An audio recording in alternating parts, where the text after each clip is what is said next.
Right, tobacco. Now, I believe in New Zealand they've done this. If you're born after a certain year, you can't legally buy tobacco.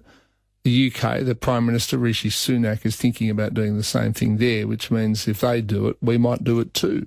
Our next guest is founding chairman of the Australian Tobacco Harm Reduction Association, Dr. Colin Mendelsohn. Good afternoon. Good afternoon, Tom. Well, would it work if we said, for example, nobody born after the year 2005 can ever legally buy tobacco? So, you know, if you're 18 or younger now, that's it. You can legally never go and buy cigarettes. Do you reckon that would decrease the incidence further of smoking? Look, we actually don't know. It's never been tried anywhere. One thing we do know is if you increase the legal age to 21, that makes a significant difference, and they've done that in the US, and they've found that that has helped. But, you know, it's an unproven strategy, and my concern is that, well, when you ban anything, people always find a way of getting these products, you know, and if you tell kids not to do something, they're much more likely to do it. I mean, 25% of the tobacco market is illicit now, and you can buy illegal tobacco anytime, anywhere. And I'm not sure why, you know, the illicit market isn't going to be concerned about these sorts of rules. Well, it isn't. And is that perhaps an example where being too strict about tobacco, like by heaping so much excise on it, you end up with a perverse outcome? That is, you don't necessarily push people away from buying it, you just push people to buy it illegally. Exactly. Look, the problem with prohibition is it doesn't eliminate a product that you don't want people to have. It just transfers the ownership to, in most cases, an illegal market. So it becomes more dangerous, it becomes more expensive. These products are then sold to kids.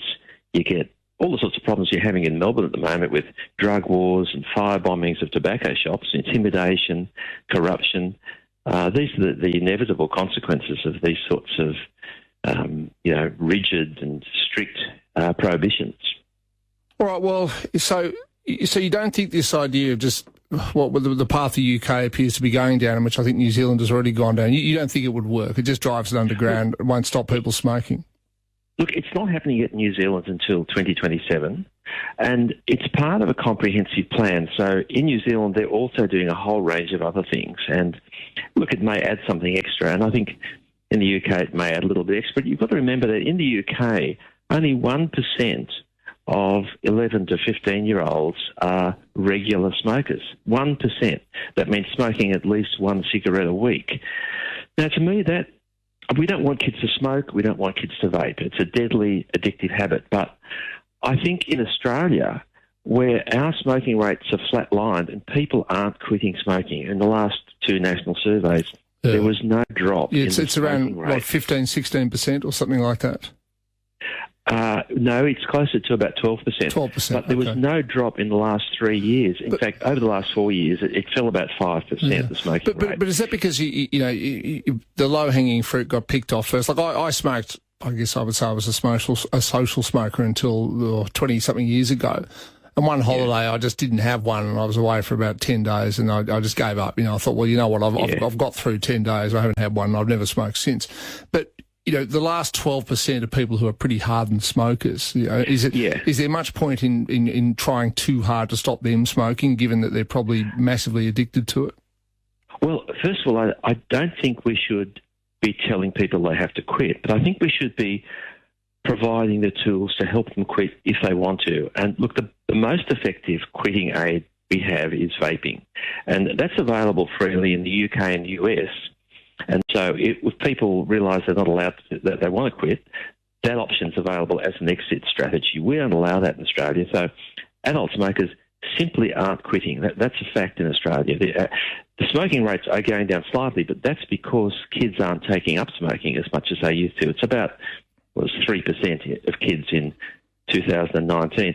The problem is that their parents and grandparents are dying because they can't quit. They're just struggling to quit, even with the best available treatments. And we need to make available, you know, new, innovative, effective treatments to help them quit. That I think is the higher priority of tobacco control. So I really, think a much bigger impact on public health than this unproven strategy, which I think there'll be workarounds. I think, you know, the black market will step in, kids will find ways of getting these products, It creates all sorts of personal liberty issues. There'll be people objecting to that. We tried this in Tasmania. Ivan Dean, the MP, independent MP in Tasmania, tried to introduce this to the Tasmanian Parliament a couple of times, and it was rejected. Yeah, okay. I see your point. I mean, if young people aren't really taking up smoking that much, then trying to ban it completely is probably counterproductive because it might make it more attractive to them. All right, thank you, Colin. Dr. Colin Mendelsohn there from the Australian Tobacco Harm Reduction Association. 133 693. But again, I would just say, yes, smoking is bad for you, but we all know that now. We've known it for several decades. If you still choose to smoke as an adult now, I just think, well, it's on you. As long as you don't harm other people, it's on you.